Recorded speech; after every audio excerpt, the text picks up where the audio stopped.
اللہ رب العالمین والعاقبۃ للمتقین الصلاة والسلام علی سید الانبیاء والمرسلین اما بعد فاعوذ باللہ من الشیطان الرجیم بسم اللہ الرحمن الرحیم۔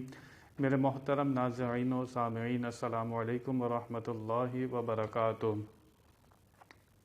آج 27 رجب المرجب کی رات ہے۔ آج کی رات بہت برکت والی ہے۔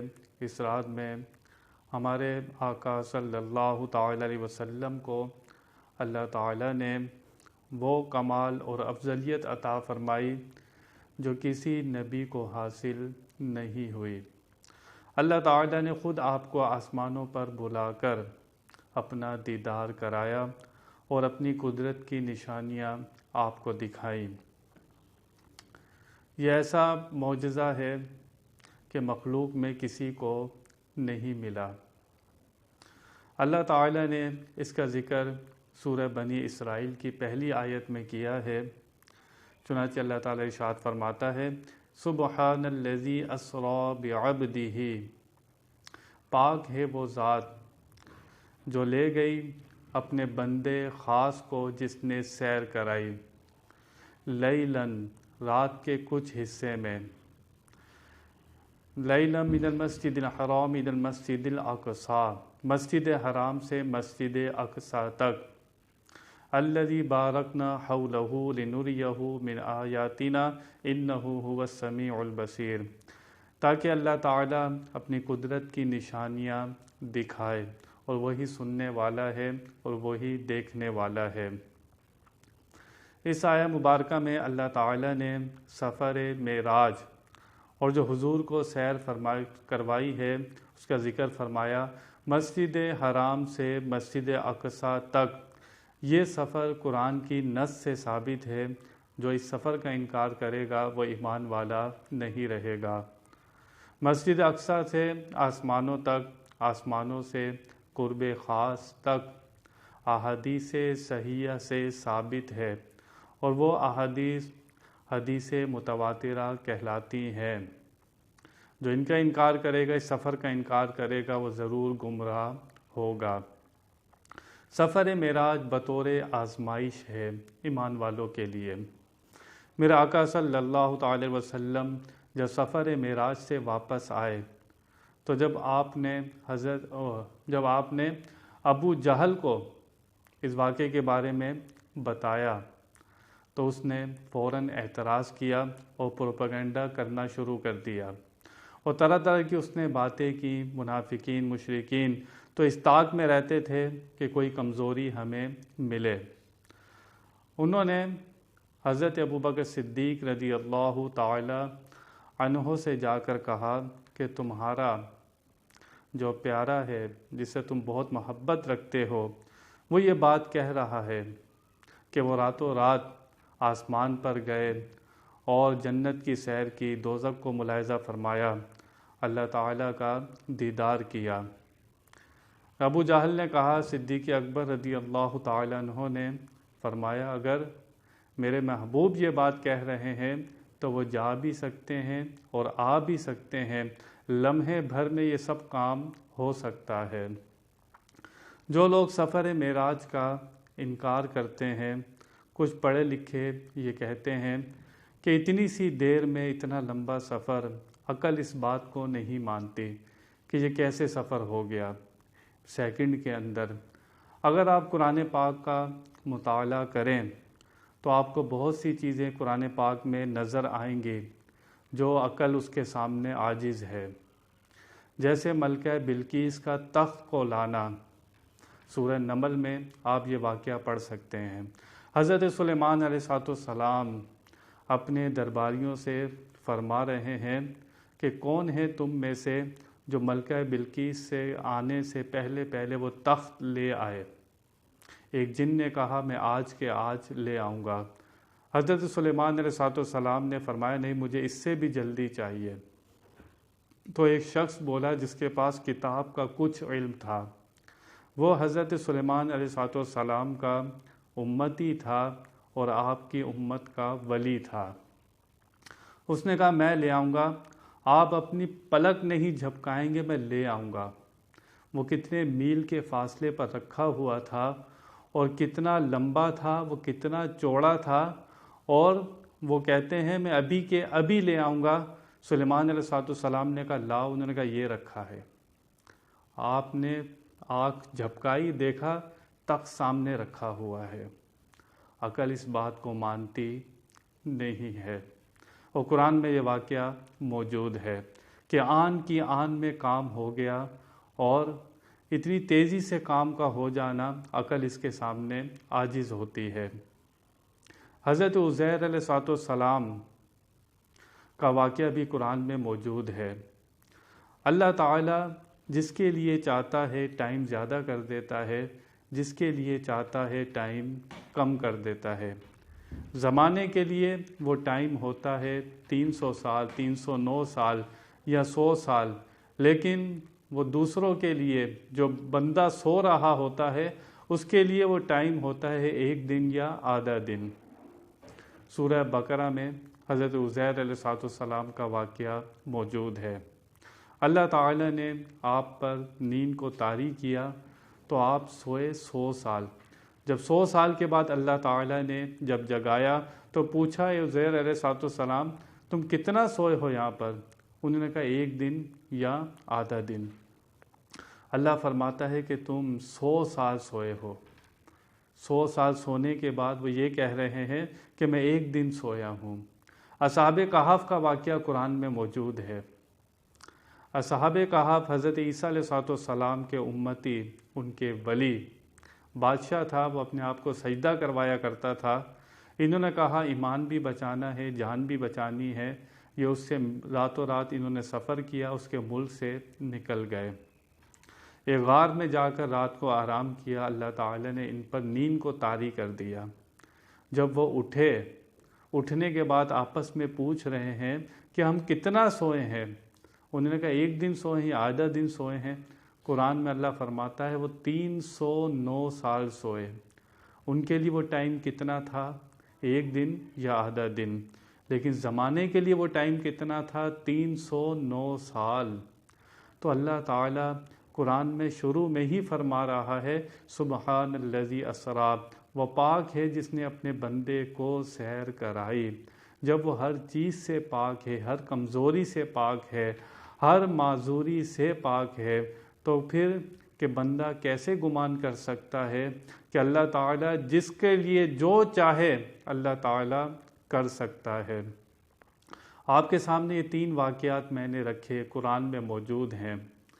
اللہ فرماتا ہے رات کے تھوڑے سے حصے میں جو ذکر ملتا ہے، ہم نے سیر کرائی رات کے تھوڑے سے حصے میں، بستر بھی رہا گرم، کنڈی بھی ہلتی رہی، ایک دم میں گئے اور آئے محمد صلی اللہ تعالی علیہ وسلم۔ آپ نے لمحے بھر میں کچھ رات کے حصے میں یہ ساری سیر اللہ تعالیٰ نے آپ کو کرائی۔ حضرت موسیٰ علیہ السلام جاتے ہیں کوہ طور پر، عرض کرتے ہیں، اللہ سے ہم کلام ہوتے تھے، ہم کلام ہونے کی وجہ سے اللہ تعالیٰ کے دیدار کا شوق پیدا ہو گیا، سوال کر بیٹھے یا اللہ میں تجھے دیکھنا چاہتا ہوں۔ جواب آتا ہے لن ترانی، 40 روزے رکھتے ہیں، اس کے بعد جواب آ رہا ہے لن ترانی، اے موسیٰ تم نہیں دیکھ سکتے۔ اللہ نے یہ نہیں فرمایا کہ کوئی نہیں دیکھ سکتا، فرمایا موسیٰ تم نہیں دیکھ سکتے۔ اگر اللہ فرما دیتا کوئی نہیں دیکھ سکتا تو بات ختم ہو جاتی، اللہ نے فرمایا موسیٰ تم نہیں دیکھ سکتے۔ ہم جو مانتے ہیں معراج شریف میں وہ دیدار مانتے ہیں، وہ دیدار مانتے ہیں۔ قرآن میں موجود ہے کہ لا یدرک الابصار، کہ کوئی آنکھ اس کا احاطہ نہیں کر سکتی، کوئی آنکھ اس کا احاطہ نہیں کر سکتی، اس کا ادراک نہیں کر سکتی۔ تو ہم دیدار مانتے ہیں، ادراک نہیں مانتے۔ ادراک ہوتا ہے کسی چیز کو پورا پورا گھیر لینا۔ آپ کے سامنے ٹی وی ہو، جب آپ دیکھتے ہیں تو اس کی لمبائی چوڑائی کا سب کا آپ احاطہ کر لیتے ہیں، اس کو کہتے ہیں ادراک، احاطہ کرنا۔ ہم دیدار مانتے ہیں، ادراک نہیں مانتے۔ اللہ تعالیٰ نے جیسا آپ کو دیدار کرایا، میرے آقا صلی اللہ تعالی علیہ وسلم نے سر کی آنکھوں سے جسم اور روح کے ساتھ اللہ تعالیٰ کا دیدار فرمایا۔ جب جنتی جنت میں جائیں گے، اللہ تعالیٰ فرمائے گا جنتیوں سے، خوش ہو؟ جنتی فرمائیں گے یا اللہ بہت خوش ہیں۔ اللہ تعالیٰ فرمائے گا آؤ میں تمہیں خوش کرتا ہوں۔ اللہ تعالیٰ اپنا دیدار کروائے گا جنتیوں کو، اللہ تعالیٰ اپنا دیدار کروائے گا جنتیوں کو، اور جنتی ایسے دیکھتے ہوں گے اللہ تعالیٰ کو جیسے 14ویں کے چاند کو دیکھتے ہیں، کوئی شک نہیں ہوتا، اس طرح اللہ تعالیٰ کا دیدار کریں گے جنتی جب جنت میں جائیں گے۔ اور جس کو اللہ تعالیٰ نے جنت کا مالک بنایا ہے، اگر وہ جا کر آسمانوں پر قرب خاص میں جا کر اللہ تعالیٰ کا دیدار کر لیتے ہیں تو اس میں کون سی تعجب کی بات ہے؟ لے جانے والا اللہ تعالیٰ ہے، سیر کرانے والا اللہ تعالیٰ ہے۔ اور جلیل القدر صحابہ کرام معراج النبی کے واقعے پر سب کا اجماع ہے۔ میرے آقا صلی اللہ تعالیٰ علیہ وسلم جبریل امین آئے اور جنت سے براق لے کر آئے اور فرمایا اللہ تعالیٰ آپ کا مشتاق ہے۔ آپ نے پہلا سفر کیا ہے مسجد حرام سے مسجد اقصیٰ تک۔ جب مسجد اقصیٰ پہنچے وہاں پر تمام انبیاء کرام موجود تھے جو آپ سے پہلے تشریف لائے اور اپنی امتوں کو تبلیغ کرتے رہے۔ 1,24,000 یا 2,24,000 سب کے سب انبیاء کرام وہاں پر موجود تھے۔ میرے آقا صلی اللہ تعالی وسلم نے تمام انبیاء کرام کی امامت فرمائی، تمام انبیاء کرام کی امامت فرمائی۔ حضور اکرم صلی اللہ تعالی وسلم فرماتے ہیں جب ہم سفر کرتے ہوئے جا رہے تھے ہم نے موسیٰ علیہ السلام کو اپنی قبر میں نماز پڑھتے ہوئے دیکھا۔ وہ براق کی رفتار کتنی تھی؟ حضور فرما رہے ہم نے موسیٰ علیہ السلام کو قبر میں نماز پڑھتے ہوئے دیکھا۔ جب آپ مسجد اقصیٰ پہنچے تو وہاں پر بھی موسیٰ علیہ السلام موجود تھے۔ جب آپ آسمانوں پر تشریف لے گئے تو حضرت موسیٰ علیہ السلام وہاں بھی موجود تھے۔ تو اللہ تعالیٰ انبیاء کرام کو یہ طاقت عطا فرماتا ہے، وہ جہاں جانا چاہیں وہ ایک ہی وقت میں کئی جگہ حاضر ہو سکتے ہیں، یہ اللہ تعالیٰ ان کو طاقت عطا فرماتا ہے۔ مسجد اقصیٰ میں میرے آقا صلی اللہ تعالی وسلم نے تمام انبیاء کرام کی امامت فرمائی۔ وہاں سے آپ کا سفر شروع ہوتا ہے آسمان پر، پھر آپ آسمانوں پر تشریف لے جاتے ہیں، وہاں انبیاء کرام سے آپ کی ملاقاتیں ہوتی ہیں، پھر آپ جنت کا ملاحظہ کرتے ہیں اور جنت کا معائنہ کرتے ہیں، جنت کو دیکھتے ہیں۔ چنانچہ آپ نے واپس آ کر فرمایا حضرت عمر فاروق رضی اللہ تعالی عنہ سے کہ اے عمر میں نے تیرا جنت میں محل دیکھا ہے، خاص طور پر بیان کیا حضرت عمر کا۔ حضور کو پتہ تھا کچھ لوگ ہوں گے جو حضرت عمر کا انکار کریں گے، کچھ ایسے بدبخت ہوں گے جو ان کو مسلمان بھی نہیں مانیں گے۔ میرے آقا نے خاص طور پر فرمایا اے عمر میں نے تیرا جنت میں محل دیکھا ہے۔ حضرت بلال کو آ کر بتایا کہ تم زمین پر چلتے ہو، تمہاری جو چپلوں سے آواز پیدا ہوتی ہے وہ آواز میں نے آسمانوں اور جنت میں سنی ہے، تم ایسا کون سا عمل کرتے ہو؟ حضرت بلال حبشی رضی اللہ تعالیٰ عنہ فرماتے ہیں کہ جب بھی میں تازہ وضو کرتا ہوں تو 2 رکعت تحیۃ الوضو میں پڑھ لیتا ہوں اس کی برکت سے۔ تو میرے آقا صلی اللہ تعالی علیہ وسلم نے دوزخ کو بھی ملاحظہ فرمایا اور وہاں پر جو عذابات ہو رہے تھے آپ نے اس کو بھی دیکھا۔ کچھ لوگ تھے جن کے سر توڑے جا رہے تھے، وہ سر توڑے جاتے تھے، فرشتے پھر ان کو آپس میں جوڑ دیتے تھے۔ میرے آقا نے جبریل امین سے پوچھا یہ کون لوگ ہیں؟ جبریل امین نے فرمایا یہ وہ لوگ ہیں جو نماز نہیں پڑھتے تھے، یہ وہ لوگ ہیں۔ پھر کچھ لوگ تھے جن کے پیٹ بہت بڑے بڑے تھے، فرمایا یہ سود کا مال کھاتے ہیں۔ طرح طرح کے عذابات میرے آقا نے دوزخ میں ملاحظہ فرمائے۔ پھر آپ قرب خاص کی طرف آپ نے سفر اختیار کیا اور سدرۃ المنتہا پر جبریل امین رک گئے۔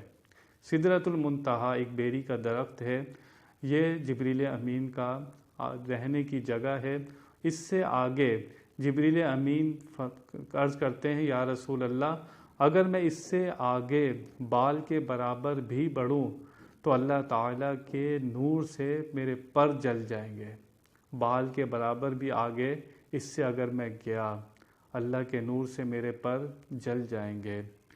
میرے آقا صلی اللہ تعالی وسلم نے جو کپڑے زیب تن کیے ہوئے ہیں، آپ وہاں سے آگے تشریف لے کر جا رہے ہیں، جو آپ کے کپڑے ہیں وہ بھی نہیں جل رہے، جو آپ کے جسم سے کپڑے لگے ہوئے ہیں وہ کپڑے بھی نہیں جل رہے، جلتے ہیں جس مقام پر جبرائیل کے پر۔ جبرائیل کی حقیقتوں کے شناسہ تو آپ ہی ہیں۔ لوگ کہہ دیتے ہیں کہ جبریل امین حضور کے استاد ہیں۔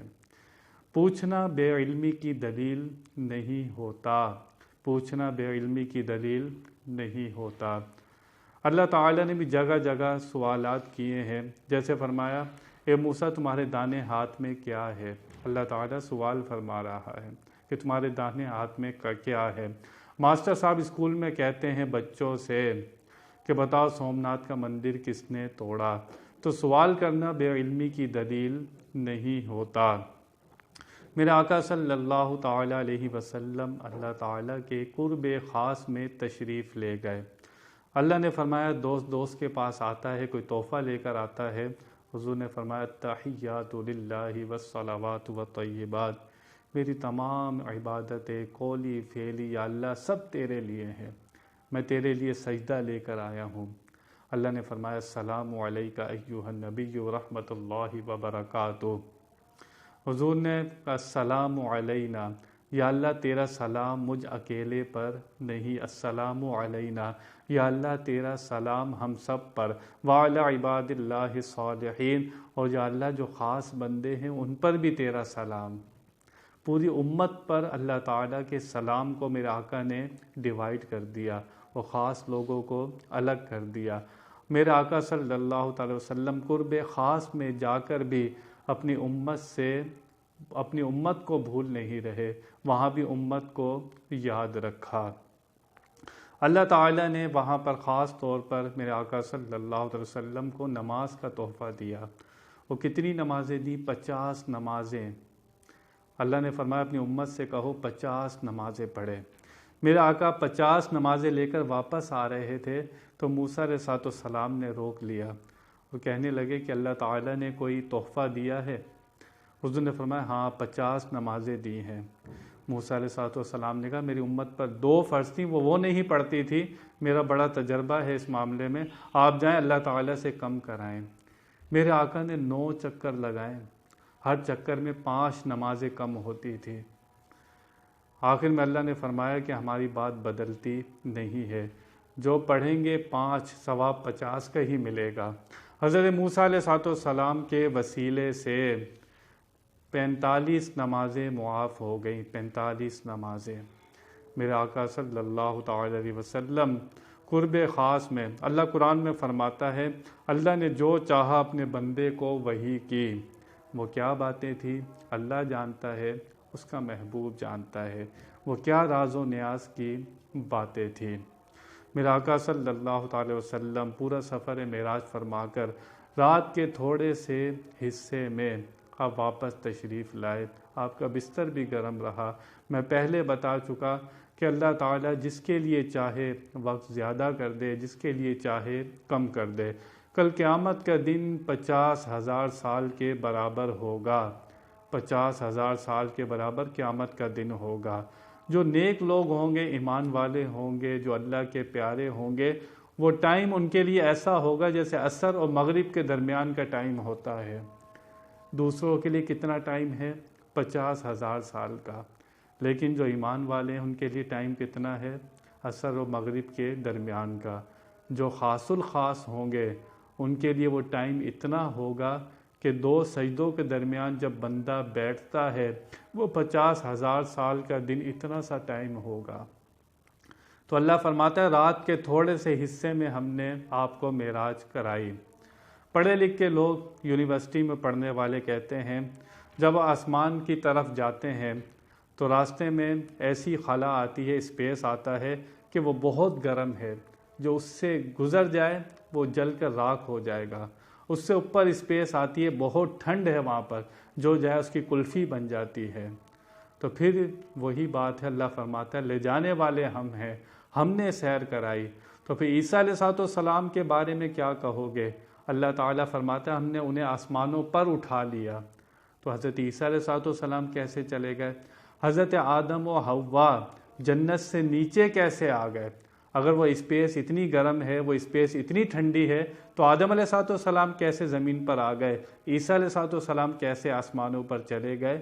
تو اللہ تعالیٰ نے جگہ جگہ قرآن میں ایسے واقعات موجود ہیں کہ عقل اس کو نہیں مانتی، لیکن ماننا پڑے گا، قرآن میں موجود ہیں. روحانیت کو، یہ جو انسان نے بجلی بنائی ہے اس کی رفتار کتنی ہے؟ یہ جو بجلی بنائی ہے انسان کی بنائی ہوئی ہے نا، یہ 1 سیکنڈ میں کتنے میل یہ سفر کرتی ہے. آپ بٹن یہاں پر آن کرتے ہیں، اتنی اسپیڈ سے یہ سفر کرتی ہے. تو پھر روحانیت کی طاقت کتنی ہوگی، پھر نبوت کی طاقت کتنی ہوگی، اس کی کتنی رفتار ہوگی. جب مادیات کو مانتے ہو تو روحانیت کا کیوں انکار کرتے ہو؟ مادیات کو مانتے ہو جو بندوں نے تخلیق کی ہیں کہ بندے ایسی چیز بنا سکتے ہیں، تو پھر روحانیت میں اللہ تعالیٰ نے کتنی طاقت کی ہوگی، اس کا انکار کیوں کرتے ہو؟ یہ چھوٹی سی عقل اللہ تعالیٰ نے دی ہے، قرآن و حدیث کے مطابق اس عقل کو چلانا ہے، قرآن و حدیث کے خلاف اس عقل کو استعمال نہیں کرنا. اللہ تعالیٰ سے دعا ہے کہ وہ اس رات کے صدقے میں ہم سب کی بخشش فرمائے اور ہمیں نبی کریم صلی اللہ تعالی وسلم کے معراج کی برکتوں میں سے ہمیں بھی حصہ عطا فرمائے اور امت مسلمہ کی بخشش فرمائے. بیان میں کوئی غلطی ہوئی ہو اللہ کی بارگاہ میں توبہ کرتا ہوں. وآخر دعوانا ان الحمد للہ رب العالمین.